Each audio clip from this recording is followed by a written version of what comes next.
Здравия, дорогие друзья! Мы снова в гостях в издательстве «Белая Альва» у Светланы Николаевны Удаловой. И тут у нас на столе разложены новые, свежие книги. Мы не общались уже больше полугода, и за это время у Светланы Николаевны вышло огромное количество совершенно уникальных книг. Давайте о них поговорим. Да, давайте поговорим. Разные тематики. Сейчас, я думаю, начнем. Вот в центре лежат книжки нашего знаменитого Платона Лукашевича, которую он называет русским Платоном. Вот эта книжка «Первобытный славянский язык», открытый Платоном Лукашевичем, это как бы сборник его статей, которые мы когда-то издавали в другом формате, потому что шрифт, поскольку репринтные издания мелковаты, мы сделали покрупнее. Но как ключевая тема, я считаю, что тем более актуальная сегодня, причина ненависти англичан к славянским народам. Но все наружу поняли, что здесь очень все фактурно, правильно объяснено причину того, что мы и сегодня видели на протяжении всех лет и видим и сейчас. Теперь вот вышли это впервые вообще, вот эти книги никогда не сдавались. Название очень длинное, я его зачитаю.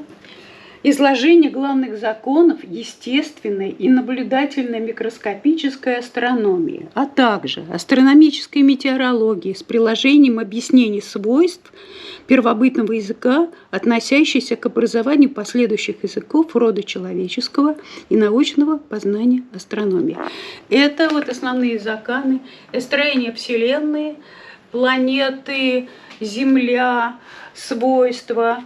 Связано то, что астрономические, тут и даны вот такие календари с тех времен. Но поскольку мы знаем, что эти книжки 1884 года, вот этот взгляд того времени, он, конечно, совершенно уникальный и необычный, но дает пищу для размышлений. Книги сделаны, это репринтное издание, очень крупное, хорошо доступное, читается. Мы ее все очень почистили, потому что, поскольку книжки старинные, они все всегда с дефектами. Все это огромная работа проделана для того, чтобы мы даем миру вот эти книги, которые советую тем, кто в этой теме, а Лукашевича никогда не издавались эти книги, кто их коллекцию уже имеет, просто обязательно нужно эти книги иметь, потому что заставляет человека мыслить совершенно по-другому. Не с тех времен, а просто по-другому.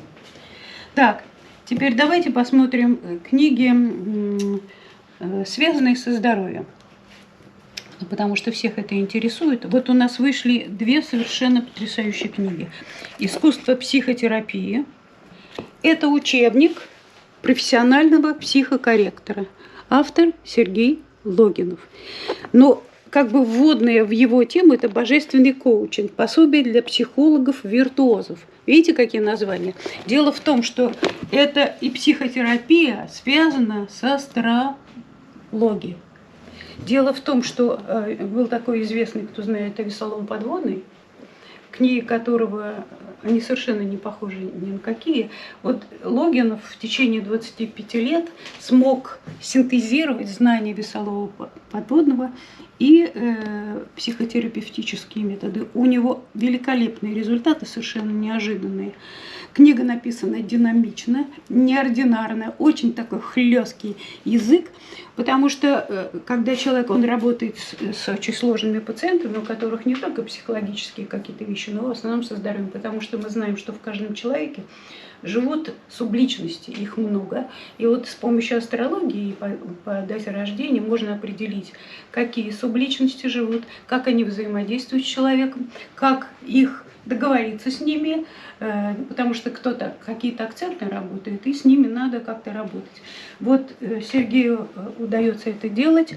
Результаты, он такой человек с юмором, с такими людьми, и человек видит, уже настолько зная эти темы, он сразу видит, как работать с определенным пациентом. Все это делается, причем главная его идея, чтобы работать с пациентом не в кабинете, как все, а на природе, потому что понимает, тоже и взаимодействие еще происходит с пациентом, и могут быть, и воздействия на самого психотерапевта. Сейчас мы с ним готовим книжку, и таких книг еще нет, как психотерапевту защититься от того, когда он работает с пациентом. Вы понимаете, что разные пациенты бывают, можно нахватать и набраться. Это будет тоже пособие. Это все практические вещи для тех, кто действительно серьезно этой тематикой занимается. Так, Теперь, что у нас по здоровью? Вот вышла книжка у нас великолепная, практическая книга.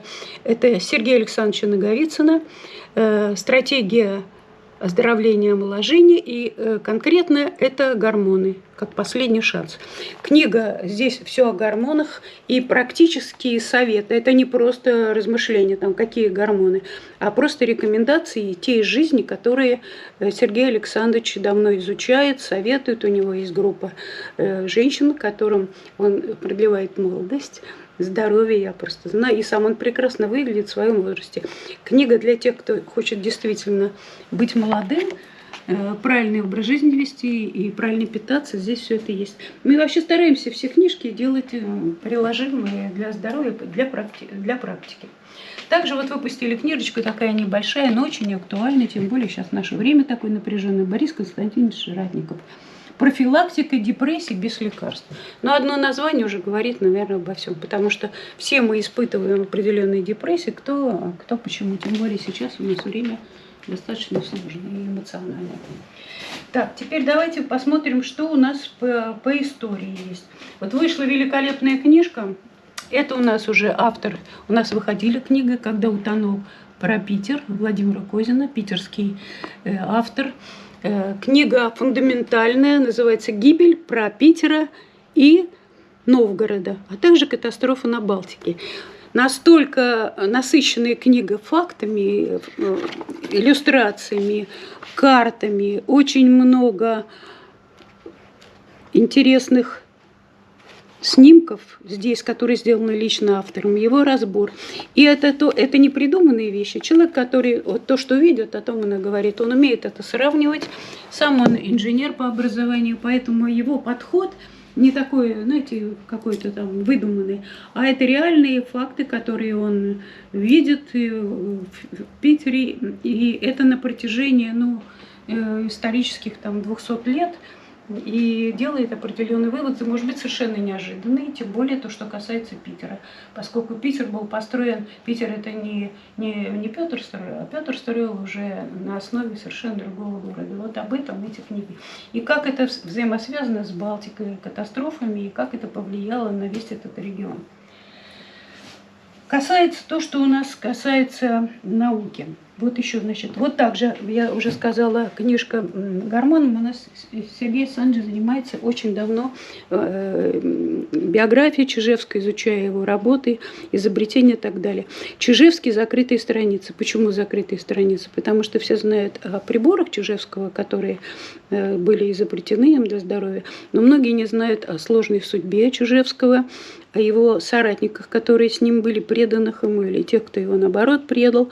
Поэтому здесь закрытые страницы, опубликованы его дела, когда он был в лагерях, но в то же время продолжал работать. Настолько много фактов, которые никогда вообще не публиковались. Это для тех, кто интересуется биографией Чижевского в другом ракурсе. Здесь много еще сделано в конце приложения соратников, которые продолжили дело Чижевского. Очень много фотографий, которые никогда не публиковались.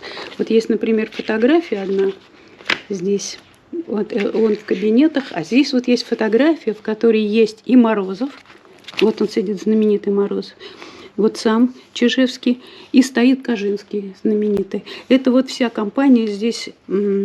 Люди, кто узнаваемые, это мы не всех обозначили. Даже Барченко. Да, здесь есть Барченко. Мы дали много здесь фотографий. Даже те люди, которые есть и Боки здесь профессора, здесь и Бехтерев есть, и даже поместили, но Сергей Александрович считал, что Рогозин и Ратников как продолжатели дела.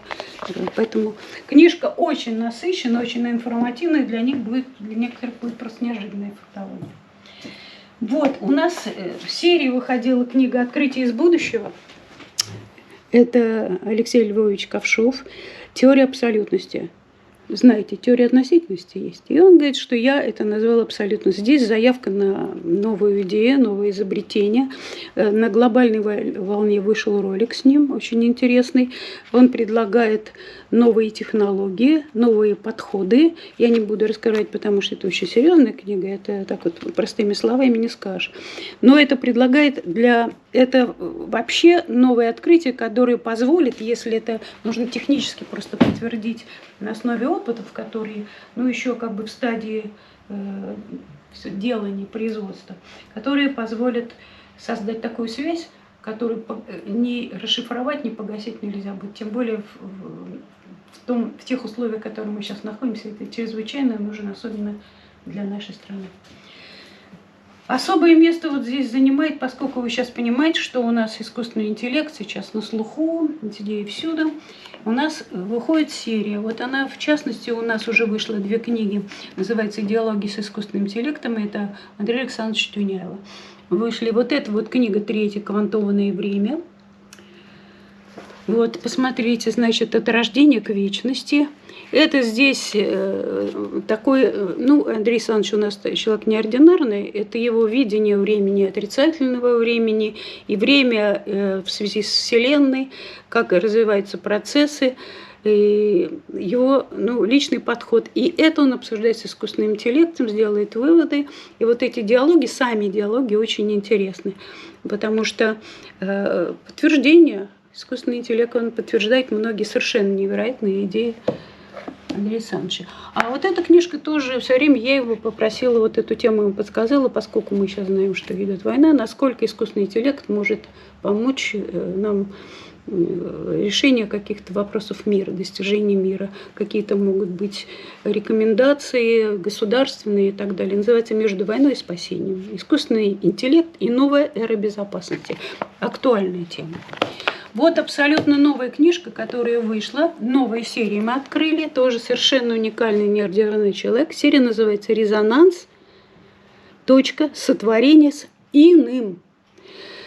Вот эта книга тоже открытие, потому что автор, работая с искусственным интеллектом, с разными, и с китайскими, и с нашими, в некоторый момент обнаружил, что в некоторый момент, казалось бы, сбоя, который происходит в режиме диалекта, оказывается, что если это он обнаружил сам, работая, что он должен был, если какой-то сбой происходит, он должен совершить какую-то операцию, ну и там выйти или из диалога еще, но он не выходит из диалога. И вдруг обнаруживается, что возникло нечто.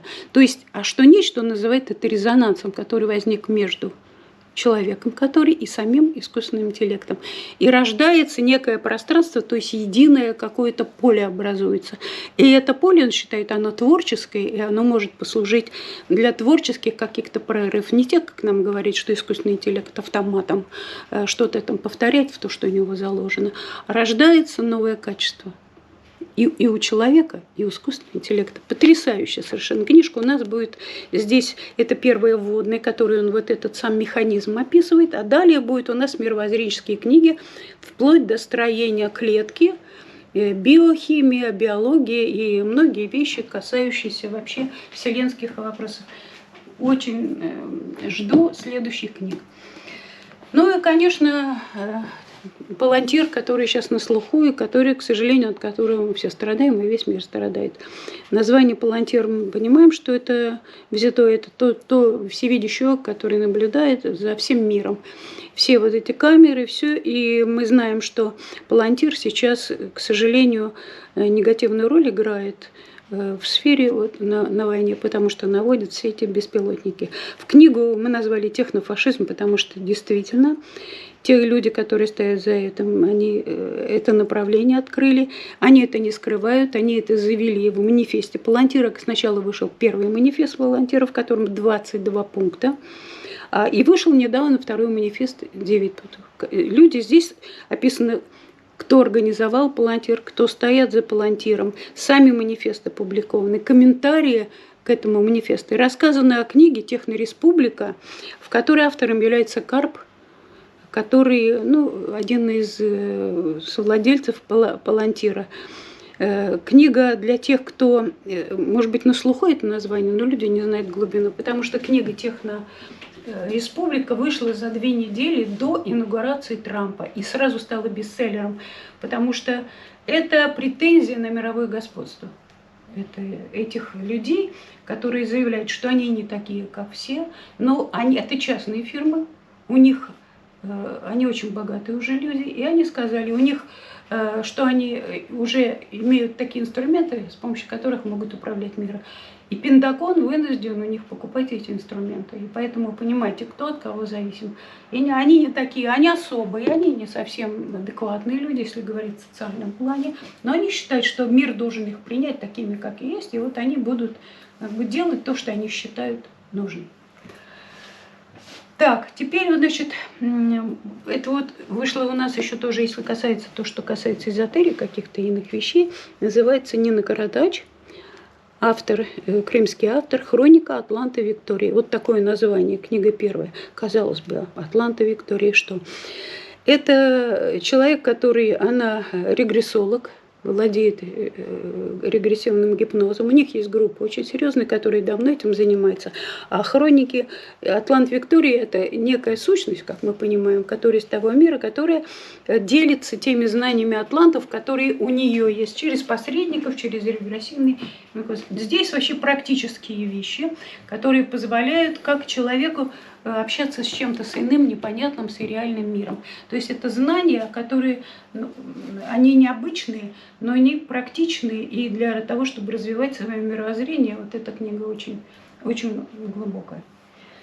Ну, продолжаем тогда сюда. Значит, наш дорогой Александр Петрович Редько. Это уже 3-я книга в серии «Странствия шаманы». Первая, если помните, по очарованной Руси, по 2-я по околдованной Африке, а это по потаенному Тибету. Книги такие, знаете, как все говорят, начинаешь читать, оторваться невозможно. Книга в своем стиле. Она описывает, это реальные экспедиции Александра Петровича, здесь ничего придуманного нет, его видение изнутри. В Тибете он был, жил в тибетском монастыре, все эти вещи знает не просто по книгам, а знает, человек знаний, поэтому он эти знания нам дает и погружает даже в определенное состояние, а концовка, она вообще так поражает, скажем так.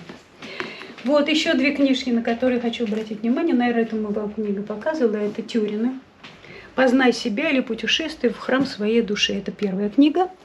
Это, по-моему, мы уже ее показывали. А 2-я «Познай себя» или «Путешествие по следам своей памяти».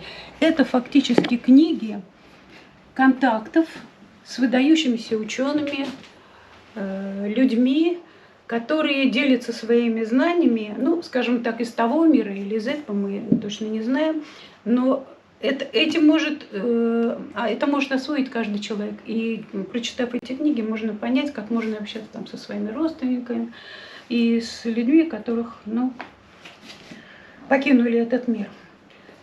Вот книжка, наша любимая лингвистическая тема, протоязык, азбука первого времени. Владимир Николаевич Дегтярев. Мы ее когда-то издавали она в серии «Навигатор для российских экстремалов и кладоискателей», потому что это действительно так, это все связано. Все названия, по названиям Владимир Николаевич мог название города или название поселения, мог сказать, чем здесь занимались. Когда-то люди, жившие здесь, или что здесь добывались, и какие клады. Потому что клады это могут быть не буквальные клады, которые золото, а клады это знания. Вот как раз самое важное вот это знание. Почему азбука первого времени? Видите, написано букварь. Да? Дело в том, что Владимир Петрович через шумерские вещи пришел к выводу, что читать слоговое письмо можно читать туда, справа налево, слева направо и справа налево. И буквы, слога, значит, буква имеет функцию, каждая буква в нашем русском языке имеет функцию. Например, допустим, если буква стоит, читается слог, буква читается вот слева направо, то она начало процесса, а обратно читается завершение процесса. Например, искра, а справа это уже пламя.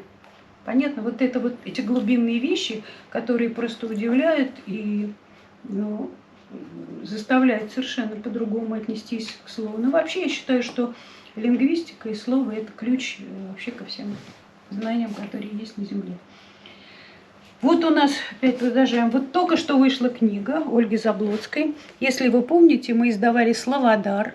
Это такой ведический словарь, типа словаря Даля, но только на ведическом языке.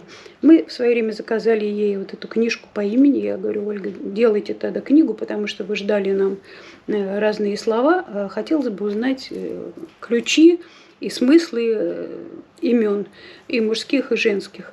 Вот она сделала эту книгу потрясающей, конечно, насыщенной очень. И мало того, что в этой книге, что удивительно, еще есть потрясающее приложение. Это означение некоторых имен и слов, имена богов, кто такие боги, имена ветров, названия ветров, потом правила золотого ключика, то есть те вещи, которые у славян как бы на слуху, но они не собраны, не систематизированы. Это книга для энциклопедистов, для тех, кто хочет знать. И вообще эта книга как семейная.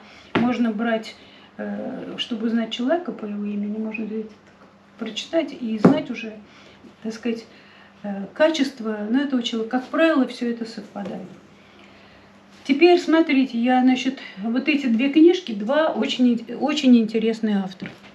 Автор – специалист по русскому северу, по Архангельскому. Вот эта книга вышла «Узоры русской народной вышивки и ткачества». Потрясающая книга с огромным количеством иллюстраций и цветных иллюстрациях. Это исторические факты, и сами узоры, и те, люди, с кем он сталкивался в Архангельской области, их традиции. Такое бережное, любовное отношение к этому краю. Удивительная книга. Она у нас пользуется очень большой популярностью. Вот эта книга тоже, видите, называется «Когда солнце было богом». То есть во многих религиях, во многих мифологиях, где луна, где лунные культы, где солнце, солнце во всех мифологиях значится. Вот эта картинка – это картинка в синагоге. Вот Бог Солнца изображен. И поэтому здесь очень много интересной информации по всем мифологиям. Она настолько насыщенная, информативная, и какие-то вещи будут для вас совершенно новые. Стоит прочитать для тех, кто любит историю, мифологию, и все, что связано с культурой. И, наверное, я, по-моему, все уже, да, здесь совершенно. И завершу я эту серию. Значит, мы отдали дань памяти Владимиру Вольфовичу Жириновскому. Игорь Дьяков – это наш друг нашего издательства, человек, который 25 лет был советником у Жириновской. У них были очень доверительные, хорошие отношения. Это не то, что по телевидению показывали, пророк и прочее, который знал Владимира Вольфовича чисто с человеческой точки зрения. И здесь он дал этот человеческий аспект. Как он приехал в Москву, все нюансы, его отношение к маме, его отношение к друзьям, его отношение к соратникам. Вообще он был настолько удивительным человеком, ничего не боялся, встречался и с учеными, и с политическими деятелями, которые в то время были даже так на слуху, их критиковали. Но он слушал всех, он вбирал это все и брал главное. И поэтому мы знаем, что у него было много книг, связанных с русской тематикой. Игорь Дьяков как раз, он журналист-международник, был в центральных средствах массовой информации, работал, а потом, когда Владимир Вольфович пригласил его к себе, он с ним работал, и очень не жалеет об этом, и очень много от него получил в беседах, и он все за ним записывал, на бумажке собирал все. И вот здесь он делится этими всеми своими воспоминаниями. И часть есть приложений, очень много иллюстраций, тоже редких, которых, например, здесь, например, Владимир Вольфович, это он в армии. Это такая постановочная фофа, поскольку он был приколист такой, и он вроде будка это, и он сидит. Здесь он про личную свою жизнь рассказывает. Многие его записочки, которые он писал всегда, Игорь рассказывал, такие записочки он перед фракциями раздавал всем, и чтобы запомнить. Память великолепная, все помнил, обо всех помнил, всех почитал, и человек был с большим мемором, но в то же время был очень одиноким человеком, как всегда. Так что этим я заканчиваю обзор. По-моему, я все рассказывала. И, дорогие друзья, не забывайте, что к Светлане Николаевне можно всегда прийти в гости в издательство. Да, можно к нам в издательство прийти. У нас сайт, к сожалению, сейчас работает со сбоями, технические причины. У нас есть телефоны. нам всегда можно позвонить, у нас электронная почта, мы всегда отправляем книжки Яндекс с доставкой, с ДЭКом или почтой. Можете прийти, у нас взять книжки, люди приходят, можно здесь прочитать, посмотреть. Милости просим, приходите. Спасибо, Светлана Николаевна. И встретимся через несколько месяцев. Я знаю, Да. что у вас Очень грядет много очень много новых интересных книг. книг о работе, совершенно есть просто бомбические, вот если их скажу так, может быть. Ну, действительно будет открытие, и в том числе в истории. Спасибо. Всего доброго.